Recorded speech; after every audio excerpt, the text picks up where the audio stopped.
Hello बच्चों, this is Mohammad Munir Khan and today I am going to start new chapter that is Introduction to Euclid's Geometry, as you can see on the screen. So this is chapter number 3 of class 9th of mathematics. So in this chapter we will deal with following topics as I wrote over here, that is Euclid's definition, undefined elements of geometry, well-defined terms, Euclid's axioms, Euclid's 5 postulates, Euclid's versions of Euclid's 5th postulate, some theorems on parallel lines and intersecting lines, planes and its properties. Okay, so now let's go with the first topic without wasting our time. So it's Euclid's definition.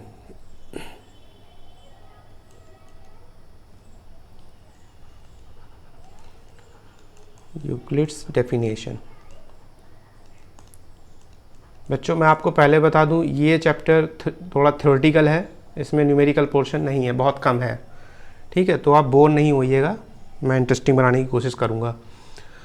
So Euclid's definition में कुछ points हैं, वही definitions हैं, मैं उनको यहाँ पे mention करता जाता हूँ, आपको बताता हूँ। पहला है अ पॉइंट, ये आप लोग बचपन में पढ़ चुके होंगे ये सब चीज़ें 5th-6th क्लास में, सो आपको सब पता होगा, लेकिन फिर भी मैं लिखता हूँ। A point is that which has no part, is that which has no part। अब देखिए, ये मैंने फुल स्टॉप लगाया, ये एक पॉइंट है। अब आप इसके अगर पार्ट करना चाहेंगे तो इसके पार्ट नहीं होंगे आपसे, ठीक है। तो इसलिए कब ये स्टेटमेंट लिखा हुआ, point is that which has no part.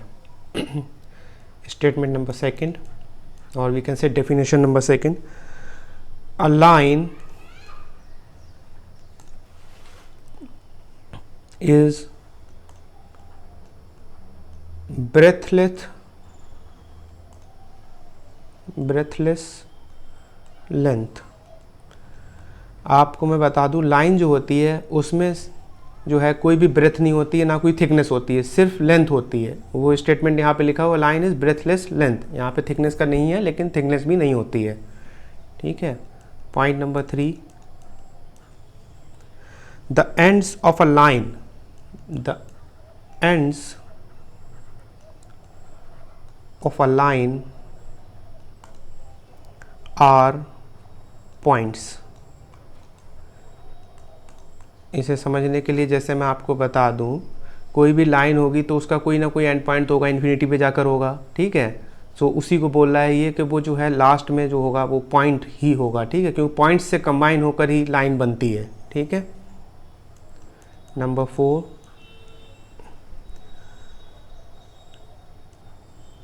a straight line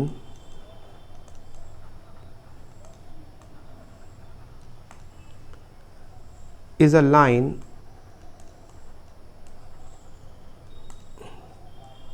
which lies evenly with the points on itself, with the points on itself। सो बच्चों यहाँ क्या लिखा हुआ है, straight line is a line which lies evenly with the points on itself, ठीक है। Already understood है, बहुत ही इजी पॉइंट्स हैं ये सब। सो मैं आई डोंट थिंक इनको समझाने की ज़रूरत है ज़्यादा, बस पॉइंट्स आप ये देख लीजिए सारे एक बार, तो रिवीजन हो जाएगा आपका, ठीक है। A surface is that which has length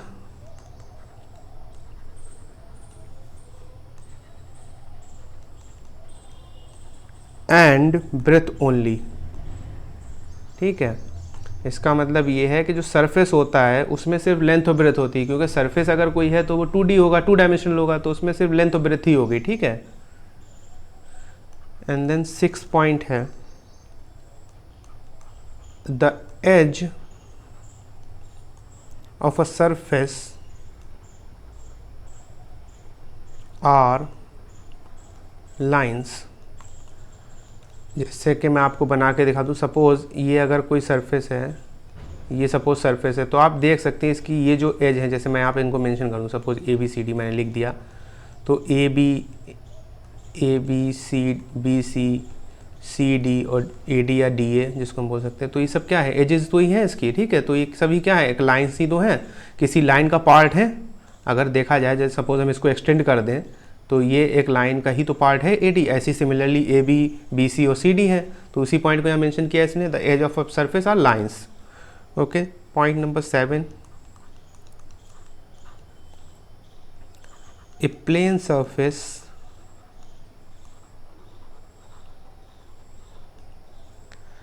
is a surface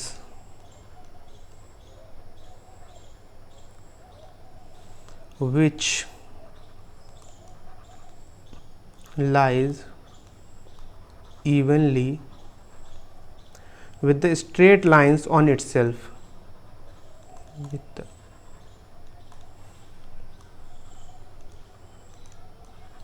straight lines on itself। ठीक है, plane surface a surface which lies evenly with the straight lines on itself. ठीक है, ये आपके यूक्लिड्स डेफिनेशंस इतनी ही हैं। ठीक है, ये हमारा टॉपिक नंबर 1 था, मैंने यहाँ मेंशन कर देता हूँ, जो मैंने स्टार्टिंग में बताए थे। तो इन पॉइंट्स को बस आपको रिमेंबर कर लेना है। मैं आपको एक बात बता दूँ, ये चैप्टर जो है कंपटीशन के बेसिस पर बिल्कुल भी इम्पॉर्टेंट नहीं है, क्योंकि वहाँ पर इससे क्वेश्चंस नहीं आता है, बहुत ही रेयर केस है कोई आ जाए। लेकिन आपके एग्ज़ाम में जो स्कूल्स में एग्ज़ाम्स होते हैं, वहाँ पर इस चैप्टर में से भी एक्सियम्स, पोस्टुलेट्स, कुछ क्वेश्चंस इंपॉर्टेंट हैं वो पूछे जाते हैं, वो मैं आगे लिखाऊंगा। ये बेसिक पॉइंट्स हैं, ये शायद नहीं पूछे जाएंगे कोई भी। ठीक है, हम लोग नेक्स्ट आगे बढ़ते हैं। सो हमारा सेकंड है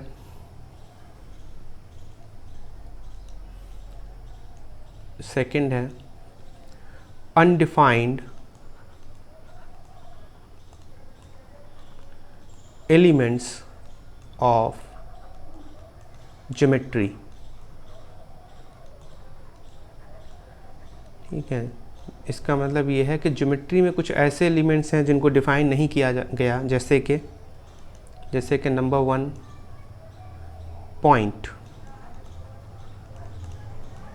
point.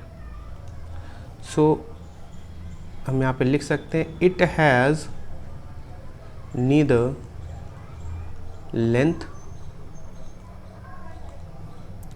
Nor breath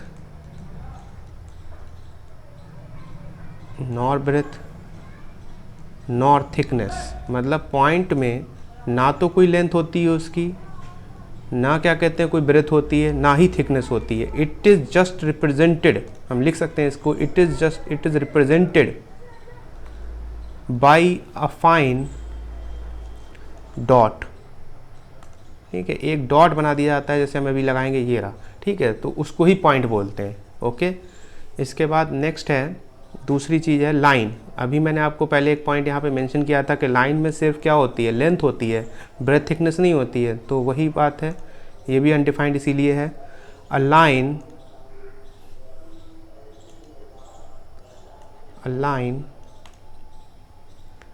can not be drawn fully on the paper because it extends indefinitely in both the directions। कहने का मतलब क्या हुआ, इसका सिंपल मतलब सिर्फ इतना सा हुआ कि सपोज़ अगर कोई लाइन है, ये लाइन हम ड्रॉ करें तो इसको हम इस तरीके से नोट करते हैं। ठीक है, तो इसको लाइन को ये जो एरो लगाते हैं, इसका मतलब ये होता है कि line can be extend to infinity. ठीक है, ये इन्फिनिटी का सिंबल है, ये positive infinity, then negative infinity. ठीक है, तो इसको हम दोनों साइड जो है एक्सटेंड कर सकते हैं जितना चाहें। ओके, लाइन कभी ख़त्म नहीं होगी। ओके, सो द नेक्स्ट, इसके बाद आता है हमारा plane. Third one is plane.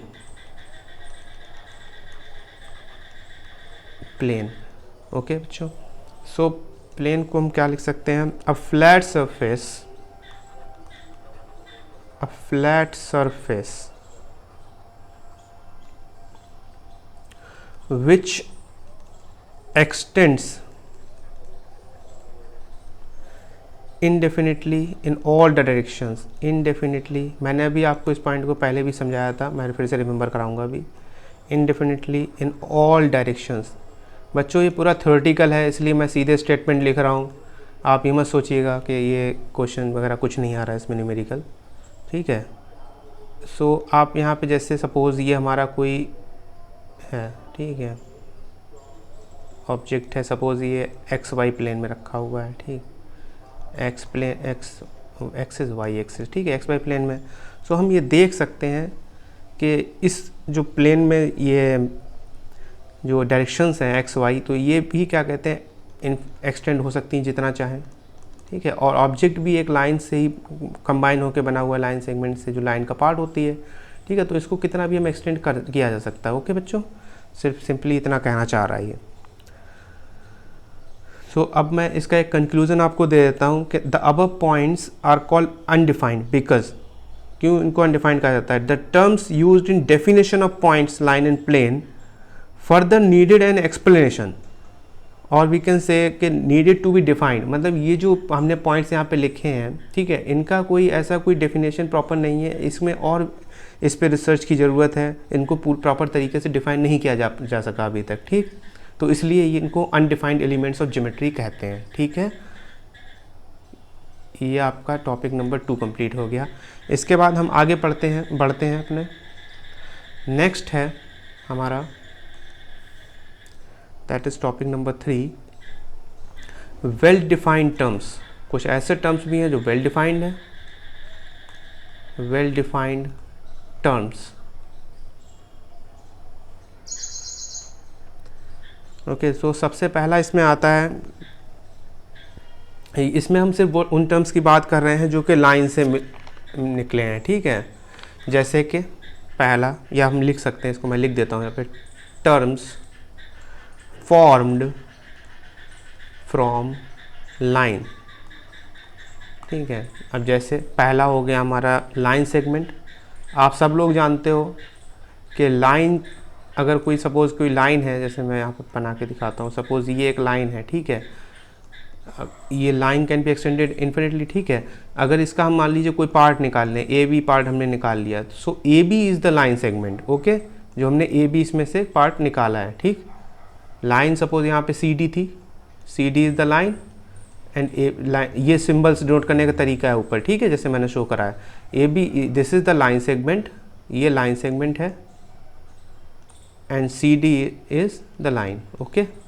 इस लाइन का ये हमने पार्ट एक निकाल दिया ए बी, ओके। सो हम we can write portion of a line is called line segment, ठीक है। लाइन के एक पोर्शन को ही लाइन सेगमेंट बोलते हैं, ओके बच्चों।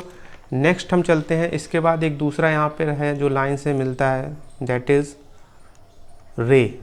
आपने भी सुना होगा नाम, जैसे मैंने सुन रखा है, ठीक है। सो हम इसको कैसे डिफाइन करेंगे? A line segment which can be expressed, or we can say which can be extended in one direction only। अब इसका क्या मतलब है वन डायरेक्शन ओनली? ये बताता हूँ मैं। One direction only is called a रे, ठीक है। पहले तो डेफिनेशन में लिख ली।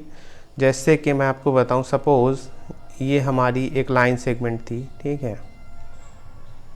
अगर सपोज़ करो हम इसको एक डायरेक्शन में एक्सटेंड कर दें, सपोज़ ओनली, ठीक है। ये तो एंड पॉइंट हो गया, सपोज़ ए बी एक लाइन सेगमेंट था, लेकिन हमने इसको एक्सटेंड कर दिया बी पॉइंट को, सपोज। सो ए सी जो बन के आया हमारे पास, ए सी हम इस तरीके से लिख देंगे, इसके ऊपर एरो लगा देंगे, ठीक है। सो ए सी इज़ द रे, ओके। और ए को क्या बोलेंगे? Point A is called initial point, ठीक है। जहाँ से शुरुआत होती है उसको इनिशियल पॉइंट बोला जाता है। Point A is called initial point, okay. इसके बाद मैं आपको एक चीज़ और बताऊं, अगर टू रेज को मिलाया जाए अपोजिट डायरेक्शन में तो क्या होगा?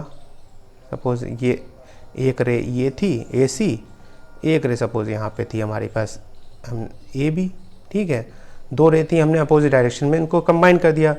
सो two opposite rays, two opposite rays represents, क्या रिप्रेजेंट करती हैं? रिप्रेजेंट्स अ लाइन, एक लाइन ही तो बन गई, ठीक है, दोनों डायरेक्शन में एक्सटेंड हो सकती है। ओके, इसके बाद हमारा ये टॉपिक यहाँ पे कंप्लीट हो गया, वेल डिफाइंड टर्म्स। इसके बाद हमारा जो टॉपिक है नेक्स्ट है वो है यूक्लिड्स एक्सियम्स एंड पोस्टुलेट्स। वो बहुत ही इंपॉर्टेंट है, स्पेशली वही एग्जाम्स में आता है, ठीक है। सो लेकिन उससे पहले, पढ़ने से पहले हमको ये जानना है कि एक्सियम्स और पोस्टुलेट्स का मतलब क्या है, ठीक है। ये बहुत इंपॉर्टेंट बात है, पूछेगा आपसे कोई नहीं, लेकिन फिर भी आपको पता होनी चाहिए, ठीक है। एक्सियम्स, सो मैं सिंपली आपको समझा देता हूँ। Axioms are the assumptions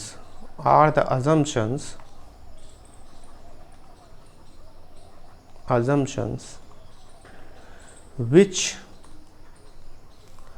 are used throughout mathematics and not specifically linked to geometry। I hope आपको मीनिंग समझ में आ ही गया होगा, ये बहुत ही इजी लैंग्वेज है। एक्सियम्स वो अजम्पशंस होते हैं जिनको हम मैथमेटिक्स में यूज़ करते हैं और कोई स्पेसिफिकली, मतलब किसी एक स्पेसिफिक चीज़ से लिंक नहीं है ज्योमेट्री में, ठीक है। बस इतनी सी बात लिखी है। और इसका अपोजिट अगर हम लिख दें तो वो होते हैं पोस्टुलेट्स।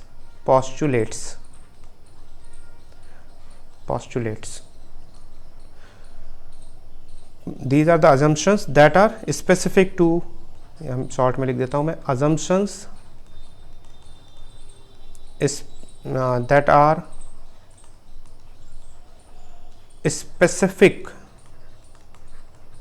to geometry, ठीक है। इसके बाद हम बढ़ते हैं अब अपने कोर टॉपिक की तरफ, that is Euclid's axioms and postulates. So firstly we have some axioms as you can see in the slide. So axiom number 1 here, it's written that things which are equal to the same thing are equal to one another। मतलब क्या हुआ, देखो example वहाँ पे लिखा हुआ if a is equal to b and b is equal to c, मतलब a b के बराबर है और b c के बराबर है, तो इसका मतलब क्या हो गया कि a जो है c के बराबर होगा, ठीक है। बहुत ही ईजी है, इसलिए ज़्यादा एक्सप्लेनेशन की ज़रूरत नहीं है, बस आपको पढ़ लेने हैं। इफ सेकेंड है if equals are added to equals then the wholes are equal, मतलब if a is equal to b this implies that a plus C is equal to b plus C. मतलब ये हुआ कहने का, अगर suppose करो हमारे पास एक एप्पल था, ठीक है, एक एप्पल सपोज एक एप्पल जो है वो बराबर है, हम कह रहे हैं एक गुआवा के, ठीक है, गुआवा के, ठीक। अगर हम एक एप्पल में सपोज हमने जो है सी जो है कोई जैसे एलिमेंट ले लिया, सपोज कोई भी फ्रूट ले लेते हैं, जैसे कि हमने पियर ले लिया सपोज, ठीक है, एक पियर जोड़ दिया तो एक पियर इधर भी जोड़ दिया, पियर प्लस 1 गुआवा, ठीक है। तो ये अब भी सेम रहा, दोनों चीज़ें सेम चीज़ अगर जोड़ रहे हैं तो वो बराबर ही रहेगा, ठीक है। पॉइंट नंबर 3 है if equals are subtracted from equals, अगर किसी चीज़ में से, जैसे ये लिखा है a then the remainders are equal, लिखा ये है कि अगर a is equal to B है तो उसमें से अगर हमने सेम अमाउंट में कोई चीज़ घटा रहे हैं, जैसे अगर हम नंबर 1 है, सपोज नंबर 1 में से हाफ हमने सब्ट्रैक्ट कर लिया, तो और मान लो दूसरा भी हमारे पास सपोज 1 ही था, ठीक है, हम नंबर के केस में बता रहे हैं तो इसलिए ऐसा हो रहा है, तो उसमें से भी हाफ अगर सब्ट्रैक्ट करेंगे तो फ़र्क थोड़ी पड़ेगा, 1 तो 1 ही रहेगा दोनों साइड, ठीक है। सेम अमाउंट में चीज़ अगर ऐड करी जाए, ऊपर वाले में क्या किया था हमने, ऐड किया था, ठीक है, सी को सेम चीज़ को ऐड किया या सेम चीज़ को सब्ट्रैक्ट करा तो कोई फ़र्क नहीं पड़ता है, ठीक। 4th है things which coincide with one another are equal to one another, ठीक है। इस कोइंसाइड, अब यहाँ पे देखिए एक टर्म आया कोइंसाइड का सिंपली मतलब ये होता है कि सपोज करो अगर जैसे कोई यहाँ पर एक लाइन है, ए बी हमने लाइन बना ली, ठीक है, इसकी लेंथ मान लो 1 मीटर है, ठीक है। इसके सपोज एक और लाइन है बी सी या सी डी की भी लेंथ सपोज 1 मीटर है, ठीक है। तो वो दोनों क्या होंगी, उनके एक दूसरे को ऊपर रख दोगे तो दिखाई भी नहीं देंगी, ठीक है, एक ही दिखेगी, ठीक है। तो ये कहते हैं कोइंसाइड कर जाना, ठीक है। सो अगर कोइंसाइड कर रही है तो वो क्या हो गई, बराबर हो गई। जैसे मैंने यहाँ पे एग्जांपल लेके दिखाया आपको, ये दोनों ही बराबर हो गई, A B is equal to C D is equal to 1 metre. Okay, next है the whole is greater than a part. ये तो कॉमन सी बात है, अगर मान लीजिए सपोज होल मान लो 1 है और दूसरा मान लो पार्ट है हाफ है, तो जाहिर सी बात है 1 इज ग्रेटर देन हाफ होगा। 6th वन है things which are double of the same thing are equal to one another. मतलब क्या हुआ, अगर ए बराबर बी था और उसको हमने ट्वाइस कर दिया, ठीक है, दोनों को ट्वाइस कर दिया, ठीक है, तो तब भी बात जो है सेम ही रहेगी। Okay, things which are halves, अब इसका देखिए सेम इसी का जो 5th 6th वाला लिखा है उसका ही यहाँ पर डिवीज़न बताया उसने, अगर उनको आधा कर दिया जाए, ठीक है, तब भी वो बराबर ही रहेंगे। डबल कर दो, आधा कर दो, ठीक है, सेम अमाउंट में करना है। ठीक, 8th स्टेटमेंट है if the first thing is greater than the second and second is greater than the third then first is greater than the third. मतलब if A is greater than B and B is greater than C, so इसका मतलब क्या हो गया, ए जो है B से बड़ा है, और ठीक है, फिर बी जो है वो सी से बड़ा है, तो इसका मतलब क्या हो गया, ए जो है वो दोनों से ही बड़ा है, ठीक है, बी से भी सी से भी, तो ए इज ग्रेटर देन सी। उसने इसी बात को यहाँ पे मेंशन किया है। ठीक, इसके बाद हम एक क्वेश्चन को देखते हैं, बहुत ही सिंपल सा क्वेश्चन है। If A B and C are the points are 3 points on a line. ठीक है, हम इसका सॉल्यूशन यहाँ पर आपको मैं करके दिखाता हूँ। ये कह रहा है if A B and C are 3 points on a line and B lies between A and C. ठीक है, अगर कोई सपोज यहाँ लाइन है, सपोज मैं यहाँ लाइन बनाता हूँ, सपोज ये एक लाइन है, ठीक है, सो ये बोल रहा है ए बी सी 3 पॉइंट है और बी जो है सी के बीच में आ रहा है। सपोज बी कोई पॉइंट यहाँ मान लीजिए बना दिया हमने, ओ सॉरी सी मान लीजिए यहाँ बना दिया, ठीक है, तो बी पॉइंट ए और सी के बीच में आ गया। सो बोल रहा है प्रूव करो कि A B plus B C बराबर होगा ए सी के। सो हम इसमें फिगर में क्लियरली ये देख सकते हैं, इट कैन बी, इसमें लिख लीजिए आप, स्टेटमेंट फॉर्म में लिख दीजिएगा, it can be clearly seen from the figure that seen that AB plus BC, that AB this AB plus BC and एक पूरा पॉइंट पूरी लाइन है AC कोइंसाइड, दोनों ही कोइंसाइड कर रहे हैं। मैंने अभी आपको कोइंसाइड का मतलब पहले ही बता दिया है, कोइंसाइड विद ईच अदर। ठीक है, ये एक चीज हमें ये दिखाई दे गई, तो क्या कहते हैं, फ्रॉम एक्सियम नंबर 4, एक्सियम 4 था कोइंसाइड वाला, ऊपर देख सकते हैं, एक्सियम 4th दिस एक्सियम ये रहा। ठीक है, एक्सियम नंबर 4 से हम क्या बोल सकते हैं, things which coincide with one another are equal to one another. ठीक है, उसी स्टेटमेंट को बस कॉपी कर देना है यहाँ पर आपको एक तरीके से, things which coincides with one another are equal to one another। ठीक है, तो हम क्या कंक्लूजन कर सकते हैं, it can be concluded that और it can be deducted that, ठीक है, A B plus B C is equal to होगा ए सी के बराबर। ठीक है, जब कोइंसाइड कर गया बराबर है तो बराबर हो गया। ठीक, बस इसका ही सॉल्यूशन था, कोई इतना रॉकेट साइंस नहीं थी इसमें, ठीक है, ना इतनी टफ मैथमेटिक्स थी। ओके, हम इसके बाद अपने नेक्स्ट आगे बढ़ते हैं, Euclid's postulates. We have these few postulates, 5 postulates, that is first one is a straight line can be drawn from any one point to any other point. ठीक है, इसका मतलब सिंपली मैं यहाँ नीचे समझा देता हूँ आपको। जैसे पॉइंट नंबर 1 का अगर हम देखें, सो ये बोल रहा है straight line can be drawn from any one point, suppose ये एक पॉइंट है, to any other point, suppose दूसरा कहीं भी पॉइंट है हमारे सरफेस पे, मान लो यहाँ पर है पॉइंट। ठीक, सो अगर हम इसे मिला दें, ठीक है, तो हमारी एक स्ट्रेट लाइन बन जाती है। ठीक, ओके, सिर्फ लेकिन एक ही बनेगी और कोई तरीका नहीं है इसे स्ट्रेट लाइन बनाने का। सपोज ये हमारे जो थे ए और बी पॉइंट थे, दोनों हमने मिला दिए तो स्ट्रेट लाइन बन गई, ये पोस्टुलेट है। ठीक, ये सीधे सीधे स्टेटमेंट्स आपको रिमेंबर करने हैं, ठीक है, ताकि आप लिख सकें एग्जाम में। सेकंड है अ टर्मिनेटेड लाइन, टर्मिनेटेड, यहाँ एक वर्ड आया है टर्मिनेटेड। सो टर्मिनेटेड का मतलब क्या होता है, मैं इसे बता दूं आपको। टर्मिनेटेड का मतलब होता है एंड। मैंने आपको टर्मिनेटिंग डेसिमल्स पढ़ाया था चैप्टर 1 में, सो वहाँ से आप ये सेम वर्ड आया। Terminated line can be produced indefinitely. ये कह रहा है कि सपोज अगर कोई ये सपोज ये हमारा एक लाइन सेगमेंट है, ठीक है, ये एक लाइन का ही तो पार्ट होगी, तो हम क्या कह सकते हैं, कैन बी प्रोड्यूस इंडिफिनिटली, इसको जो है हम इसे कितना भी एक्सटेंड कर सकते हैं, ठीक है, बस यही बोल रहा है इसको। Euclid call the line segment as the terminating line, Euclid ने इसको, जो मैथमेटिशियंस थे हमारे, उन्होंने, यूक्लिड ने इसको लाइन सेगमेंट को जो है टर्मिनेटेड लाइन कहा, ठीक है, मतलब उसके दो एंड पॉइंट हैं, लाइन सेगमेंट है जिसके दो एंड पॉइंट हैं, ये बोला, ठीक है। थर्ड पॉइंट है अ circle can be drawn with any centre and any radius, जाहिर सी बात है, इट इज़ वेरी सिंपल कि अगर सपोज हमारे पास मान लो ये सेंटर है, हमारी रेडियस मान लो हम ले लेते हैं 3 सेंटीमीटर की, तो हम, और मान लो कहीं भी कह रहा है कि मान लो यहाँ सेंटर है, तो कोई दिक्कत नहीं है, आप इसमें जो है 3 सेंटीमीटर की रेडियस कंसीडर करके आप जो है यहाँ पे सर्किल को फॉर्म कर सकते हैं, ठीक है। आप थोड़ा अच्छी क्वालिटी का सर्किल कर लीजिएगा फॉर्म, मैं इतना अच्छा नहीं कर पाया, ठीक, ओके। और फोर्थ है all right angles are equal to one another, जाहिर सी बात है, राइट एंगल क्या होता है, पहले तो राइट एंगल आपको पता होना चाहिए। राइट एंगल वो होता है जिसकी वैल्यू जो है 90 डिग्री होती है। जाहिर सी बात है, चाहे आप कहीं भी राइट एंगल मान लीजिए, ये राइट एंगल ले लीजिए, चाहे आप ऐसा ले लीजिए, कैसा भी राइट एंगल कहीं भी बनता हो, तो जाहिर सी वैल्यू उसकी 90 डिग्री ही रहेगी, ठीक है। नेक्स्ट बोल रहा है if a straight line falling on two straight lines making the interior angles on the same side of it taken together less than 2 right angles, मतलब ये हुआ कि जैसे ये हमारी स्ट्रेट लाइन यहाँ पर एक ए बी थी, एक सी डी थी, ठीक है, इस पर एक लाइन यहाँ पे फॉल कर रही है जो कि है पी क्यू, ये पॉइंट शो कर रहे हैं, ठीक है। हम एक लाइन भी इसको शो मान लो लिख देते हैं, ई एफ लाइन हमने मान लो कंसीडर कर ली, ठीक है।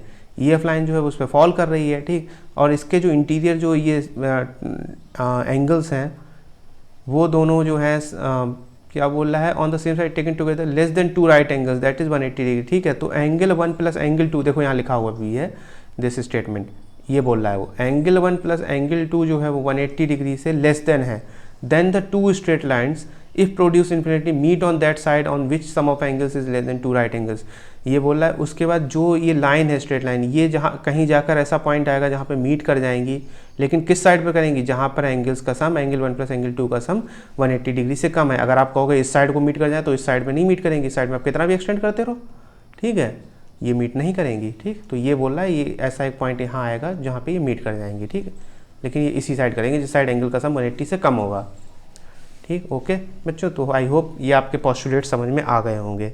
हम आगे बढ़ते हैं अपने टॉपिक की तरफ।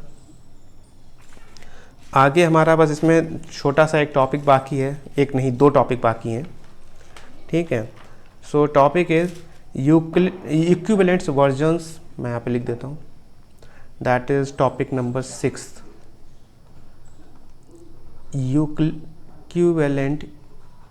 Equivalent versions of Euclid's 5th postulate। देखिए इसमें कई कुछ वर्ड्स आए जैसे इक्विवेलेंट मतलब होता है इक्वल, ठीक है, ठीक है। और क्या कहते हैं 5th postulate, हमने अभी पीछे 5th postulate देखा था, ये वाला postulate जो है यूक्लिड का दिस वन, इसका ही और भी वर्जन्स हैं जो इसको सेम डिफाइन करते हैं, सेम postulate को, ठीक है, अलग अलग तरीके से भी इनको लिखा जा सकता है। तो पहला है उसमें पॉइंट है for every line L, suppose L line है, and for every point P, for every point P not lying on L, L पर नहीं लाई कर रहा है, ठीक है, वो पॉइंट ही ध्यान रखिएगा, not lying on L, there exists a unique line M passing through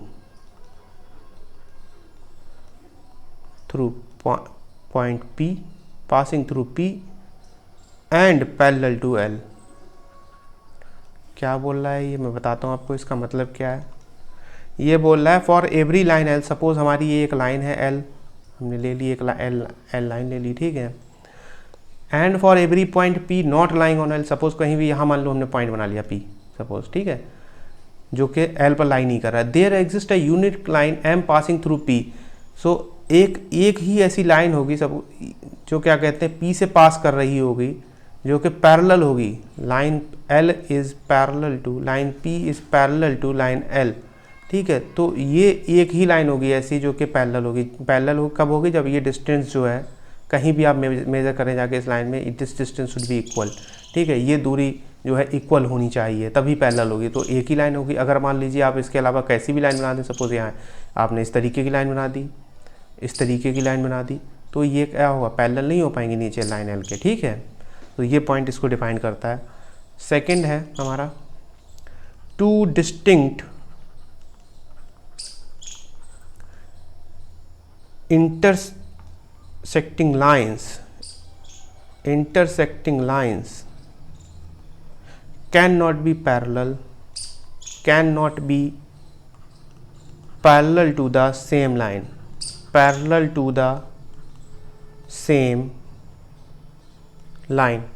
ये क्या बोल रहा है, ये बोल रहा है, अभी मैंने ऊपर डायग्राम बनाया, आप इसमें देख सकते हो कि ये क्या थी, ये जो लाइंस हमने डॉटेड शो करी, ये इंटरसेक्टिंग लाइंस है, एक दूसरे को क्रॉस कर रही हैं, कट कर रही हैं, ठीक है। सो ये क्या है, लाइंस जो है एल के पैरेलल नहीं होगी, लाइन एल के, बस इसी पॉइंट को ये बोल रहा है, ठीक। इसके बाद हमारा नेक्स्ट टॉपिक है, दैट इज 7th, कुछ थ्योरम्स हैं, सम थ्योरम्स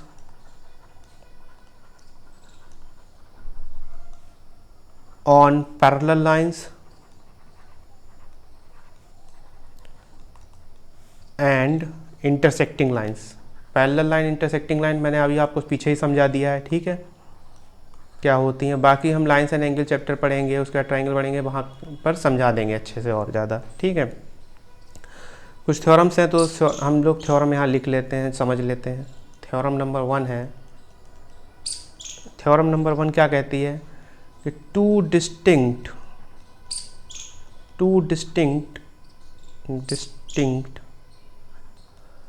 lines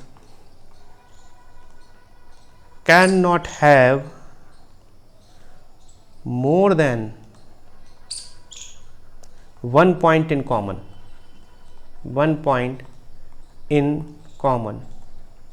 ठीक है। ये बोल रहा है कि जैसे कि अगर दो अलग अलग लाइंस हैं तो उसमें एक से ज़्यादा पॉइंट कॉमन नहीं आ सकता, ठीक है।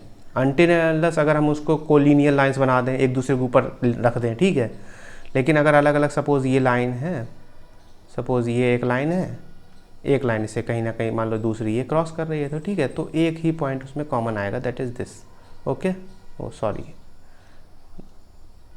This point, okay. थ्योरम 2 बोलती है if L, M, N are distinct lines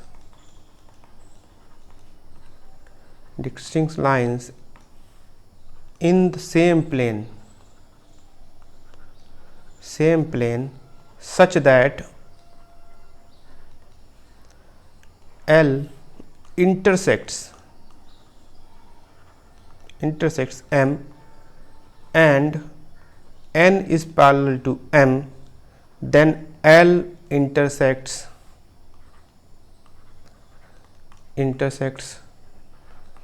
N also, ठीक है। बहुत ही सिंपल पॉइंट्स हैं, कुछ ज़्यादा थ्योरम्स हैं, कुछ इतना लॉजिकल नहीं है जो मैं बताऊँ इतना ज़्यादा, ठीक। इसके बाद हम अपने लास्ट टॉपिक की तरफ बढ़ते हैं, जो चैप्टर का लास्ट टॉपिक है, that is topic number 8, plane and its properties. Plane and its properties. So plane क्या होता है, सबसे पहले हम ये जानना है। So plane, it is a flat surface, plane को मैं लिख देता हूँ, plane is a flat surface which, ये हमने स्टेटमेंट अभी पहले भी पढ़ा है, शुरुआत में डेफिनेशंस पढ़ी थी, वहाँ पे सेम स्टेटमेंट मैंने लिखा था, ध्यान होगा आप लोगों को, विच extends indefinitely in all directions, ठीक है। ये प्लेन की डेफिनेशन है, ठीक है, all directions। अब इसके बाद हम इसकी प्रॉपर्टीज़ की तरफ बढ़ते हैं। प्रॉपर्टीज़ क्या क्या हैं? सो वी हैव 3 प्रॉपर्टीज़, ठीक है। प्रॉपर्टी नंबर 1 है, one and only one plane passes through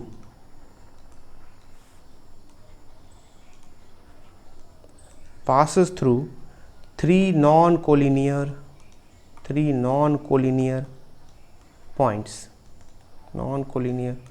points, ठीक है। नॉन कोलिनियर जो पॉइंट्स एक दूसरे पर लाई ना करें, ठीक है। प्रॉपर्टी नंबर 2 है one and only one plane can be drawn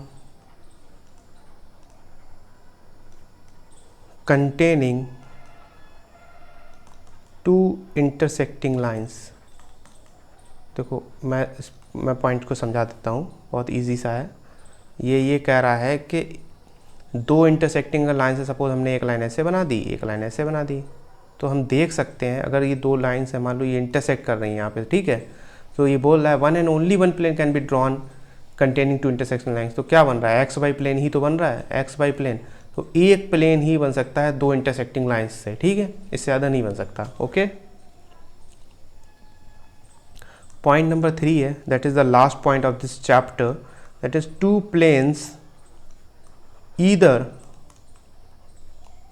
intersect exactly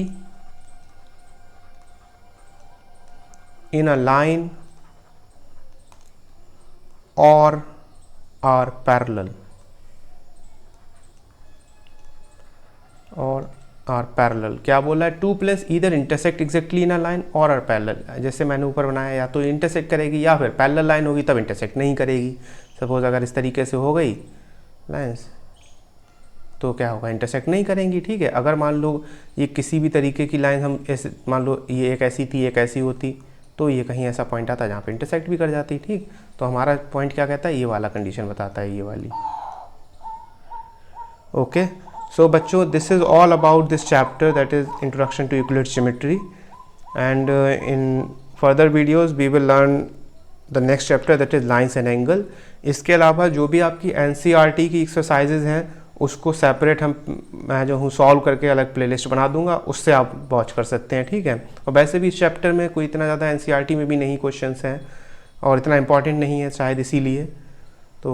और इस चैप्टर का कोई भी जो है किसी और चैप्टर से लिंक नहीं है, तो ऐसा नहीं है इस चैप्टर का कहीं यूज़ किसी दूसरे चैप्टर्स में भी ज़्यादा होगा कोई भी, ठीक है। तो इसके लिए हमें परेशान नहीं होना है, बस पढ़ते जाना है, ठीक है। आई होप बच्चों आपको सब समझ में आया होगा। अगर कोई भी प्रॉब्लम आती है किसी भी पॉइंट में कहीं पर, तो आप कमेंट में मेंशन कर दीजिए। I will try to resolve all the queries. Okay बच्चों, so thank you and have a good day ahead.